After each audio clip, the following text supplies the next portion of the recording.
Bharatiya Janata party Gurgaon Arjun मंडल के उपाध्यक्ष अशोक कुमार गुप्ता जी हमारे साथ में स्थित हैं। इनसे जानने की कोशिश करते हैं कि किस तरीके से भारतीय जनता पार्टी ने गुड़गांव और देश में या प्रदेश में विकास किया है। गुप्ता जी, सबसे पहले टाइम देने के लिए बहुत बहुत धन्यवाद। आपका भी बहुत बहुत धन्यवाद। आज सबसे पहले तो मैं सभी को एक जन्मदिवस की हार्दिक शुभकामनाएं देना चाहूँगा कि हमारे बड़े प्रधान आदरणीय नरेंद्र दामोदर दास मोदी जी का आज 72वां जन्मदिवस है।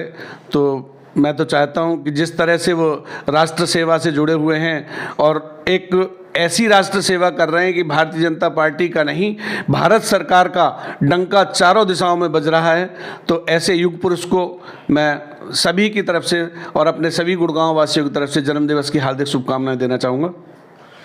गुप्ता जी, आज नरेंद्र दामोदर दास मोदी का जन्मदिवस है, आपने जिक्र किया। नरेंद्र दामोदर दास मोदी ने गुजरात में सीएम रहते हुए जिस तरीके से विकास किया है, क्या जो देश के प्रधानमंत्री होने के बाद भी उसी स्टेप पर प्रधानमंत्री का विजन चल रहा है? किस तरीके से देश में कब तक गुजरात मॉडल प्रस्तुत किया जाएगा? देखिए, मुझे गुड़गांव से गुजरात जाने का अवसर मिला और मैं 2015-16 के बीच में किसी काम से वहाँ गया। मैंने वहाँ जो सड़कों का जाल और नदियों का जो अपने पानी की छोटी छोटी कैनाल्स निकाली हुई हैं, उनकी सफाइयाँ, उनके ऊपर बिजली के पैनल, बिजली बनाने वाले पैनल, ये इस तरह के जो विकास मैंने वहाँ देखे, वो मैंने पहले अपने जीवन काल में कहीं नहीं देखे थे। निश्चित गुजरात मॉडल को लेकर के हमने, भारतीय जनता पार्टी ने पूरे देश में उस मॉडल को पेश किया है और उसी नज़रिए को पेश करते हुए देश का विकास भी किया जा रहा है। ठीक है, गुजरात में मोदी जी को बहुत समय मिला, उसके बाद अब राष्ट्र की सेवा में भी 8 वर्ष पूरे हो गए, तो निश्चित देश को भी गुजरात जैसा बनाने में समय ज़रूर लग रहा है, लेकिन बन रहा है। देश के प्रधानमंत्री होते हुए देश में नरेंद्र दामोदर दास मोदी ने जो विकास किया है वो देश के सामने है। कब तक देश में इस तरीके से विकास किया जाएगा कि हमारे युवाओं को नौकरी की तलाश में विदेशों में नहीं भटकना पड़े? देखिए, जहाँ तक हमारे युवाओं को विदेशों में जाने की बात है, तो हमारे यहाँ डॉक्टर, इंजीनियर, टेक्नोक्रेट्स इतने पैदा होते हैं, इतने पढ़े लिखे निकलते हैं कि अमेरिका जैसे देशों को चलाने वाले हमारे देश के ही युवा हैं। यहीं से हमारे डॉक्टर, इंजीनियर्स वहाँ जाते हैं, अच्छी तनख्वाह पे जाते हैं। तो विदेशों में जाके नौकरी करना कोई बुरी बात नहीं है, लेकिन अपने देश में जब इस तरह का विकास चल रहा है, अब जैसे पहले क्या था, हमारे देश में ये कहा जाता था काम नहीं है लोगों को। मैं कहता हूँ काम करने के लिए, अगर आज हम लेबर की बात करें तो लेबर की शॉर्टेज है। इतने इंफ्रा के काम पूरे देश में, हर प्रदेश में सेंट्रल गवर्नमेंट के और राज्य सरकारों के चल रहे हैं कि इस समय लेबर मिलना मुश्किल हो जाता है। तो देश में विकास चारों ओर हो रहा है। गुप्ता जी, जो प्रधानमंत्री मोदी ने रहते हुए जो विकास किया है, गुड़गांव में क्या कुछ बड़ी सौगात मिली है केंद्र सरकार के कार्यकाल में? देखो, आपके सामने है ये NH8 पे 4 फ्लाईओवर, और कितना बुरा हाल था। नए गुड़गांव और पुराने गुड़गांव के बीच में कितनी दूरी लगती थी, ऐसा लगता था कि आपस में दोनों के दिलों में भी दूरी है, लेकिन आज उस दूरी को समेट दिया गया। इफ्को चौक, राजीव चौक, सिग्नेचर चौक, सोना चौक, ये सारे इनके फ्लाईओवर बना बना के इन दोनों को आपस में किस तरह से जोड़ा। और उससे भी बड़ा अभी लेटेस्ट योगदान आप देखिए कि गुड़गांव के राजीव चौक से लेकर सोना तक जिस एलिवेटेड रोड का निर्माण हुआ है, मेरा सोना डेली का जाना आना रहता है, मेरे को 1-1.25 घंटा सोना पहुंचने में लगा करता था। आज मैं राजीव चौक तक 10 मिनट में पहुंचता हूं और बाकी 10 मिनट में सोना पहुंच जाता हूं। तो 20 मिनट में सोना का रास्ता इतना सुगम हो गया। और सोना क्षेत्र के निवासियों की जो जमीन कौड़ियों के भाव हुआ करती थी, आज वो सोने के भाव भी बिक रही है। देश के प्रधानमंत्री ने जो योगदान किया है वो बहुत ही सराहनीय है, लेकिन गुड़गांव में जिस तरीके से विकास की गति हो रही है, कहीं ना कहीं विकास थोड़ा डगमगाया हुआ है। देखिए, गुड़गांव का जो आज विकास की बात है, गुड़गांव विश्व पटल पर अपनी एक पहचान रखता है, साइबर सिटी के नाम से जाना जाता है। गुड़गांव में 57 सेक्टर पहले से थे, फिर और नए 57 सेक्टर जाते जाते माननीय हुड्डा साहब काट गए। और एक्सटर्नल डेवलपमेंट का जो पैसा सरकार के पास जमा होता है, उसको लगा करके जिससे एक्सटर्नल डेवलपमेंट के काम किए जाते हैं, रोड के, इंफ्रा के, सर्विसेज के, सीवर के जो काम किए जाते हैं, वो तो करके नहीं गए। अब उन कामों को जब से मनोहर लाल जी की सरकार आई है, दूसरा कार्यकाल हमारा मनोहर लाल जी की सरकार का चल रहा है, एक्सटर्नल डेवलपमेंट के काम अभी भी चल रहे हैं। तो इंफ्रा के काम में तेजी आई है और उसको अब पूरी तरह से समेट के निपटाया जा रहा है। इंफ्रा के काम नहीं हुए थे, इस वजह से गुड़गांव का विकास थमा हुआ नजर आता था।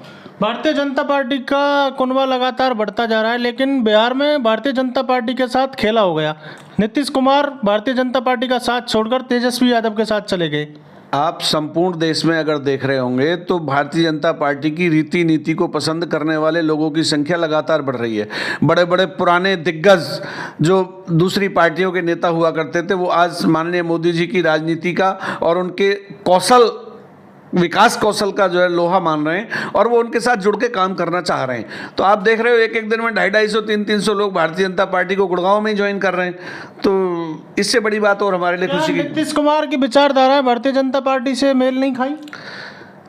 कभी कभी सपने देखने का अधिकार सबको है और वैसे तो सपने तो हम सभी देखते हैं। उनको भी सपने किसी ने गलत दिखा दिए और वो इस वजह से झटका देकर के गलत रास्ते पे चले गए हैं। और जहां विपक्ष के एकता की बातें करते हैं, विपक्ष एक कभी हुआ है क्या? जब विपक्ष एक हुआ है, या तो इलेक्शन से पहले बिखर जाएंगे या इलेक्शन के बाद बिखर जाएंगे और ये पूरे संपूर्ण विपक्ष की 50 सीट नहीं आनी जी। कांग्रेस भी अब काफी एक्टिव हो गई है। भारत जोड़ो यात्रा उन्होंने प्रारंभ कर दी है।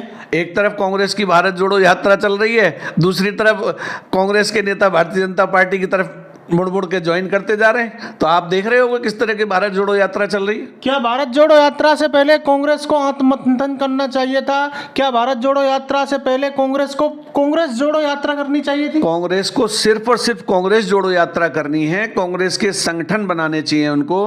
हर प्रदेश में उनके संगठन नहीं है। अपने नेताओं से 2-2 4-4 महीने मिलने की माननीय राहुल जी समय नहीं देते और वो लोग गुस्सा कर करके सब एक एक करके सब छोड़ते चले जा रहे हैं। और देखिए 2024 का इलेक्शन आने से पहले जो भी थोड़े बहुत दिग्गज नेता कांग्रेस में बचे हैं वो भी कांग्रेस छोड़ जाएंगे। तो क्या 2024 में माना जाए एक तरफा भारतीय जनता पार्टी ही आएगी? क्या विपक्ष के तौर पर कौन महत्वपूर्ण भूमिका निभाएगा? आपने 2014 की भारतीय जनता पार्टी की जीत को देखा, उसके बाद 2019 की जीत को देखा और 2024 की प्रचंड जीत को आप देखेंगे तो निश्चित वो एक तरफा इसलिए होगी क्योंकि विपक्ष न कभी एक होगा और कांग्रेस कभी जुड़ेगी नहीं। अब तो कांग्रेस कहीं ना कहीं अंतर्कलह की वजह से टूट रही है। जब आप अपने नेताओं को अपने मिलने का समय नहीं देंगे और सिर्फ एक ही परिवार के लोग अध्यक्ष बनेंगे तो फिर मतलब आप समझते हो ना, कांग्रेस में क्या कोई बाहरी अध्यक्ष हो सकता है? भारतीय जनता पार्टी ने जिस तरह देश में तमाम करोड़ों की संख्या में लोगों को जोड़ने का काम किया है, आगे भारतीय जनता पार्टी किस तरीके से देश में विकास की गति को आगे बढ़ाएगी? देखिए, भारतीय जनता पार्टी एक कार्डर बेस्ड पार्टी है। हमारे यहाँ कार्यकर्ता का सम्मान है, इसलिए हमारे यहाँ लोग आके जुड़ते हैं। जहाँ तक विकास का सवाल है, मोदी जी के विजन पे पूरा देश चल रहा है, पूरे प्रदेश चल रहे हैं। तो विकास तो जितना इस पिछले 8 सालों में हुआ है, जिसमें 2 साल तो कोरोना ने बर्बाद कर दिए, उसके बावजूद भी मतलब जो विकास की धारा बही है, कहीं भी किसी भी आप प्रदेश में जाइए, वहाँ कोई भेदभाव नहीं है किसी भी प्रदेश के साथ। केंद्र सरकार की जितनी भी योजनाएं हैं सभी प्रदेशों के लिए इक्वल चल रही हैं और चहुमुखी विकास पूरे देश में मोदी जी के नेतृत्व में हो रहा है। मोदी जी के जन्मदिवस पर खास कोई संदेश? सर, मैं तो ये कहना चाहूँगा कि आज हमारे देश के यशस्वी और तेजस्वी प्रधानमंत्री श्री नरेंद्र दामोदर दास मोदी जी का 72वां जन्मदिवस है और मैं प्रभु से यही कामना करता हूं और लोग भी, पूरा समस्त गुड़गांव, समस्त भारत यही कामना करता है कि मोदी जी जैसे राष्ट्र पुरुष सैकड़ों वर्षों तक जीवित रहें और इस देश की सेवा करें।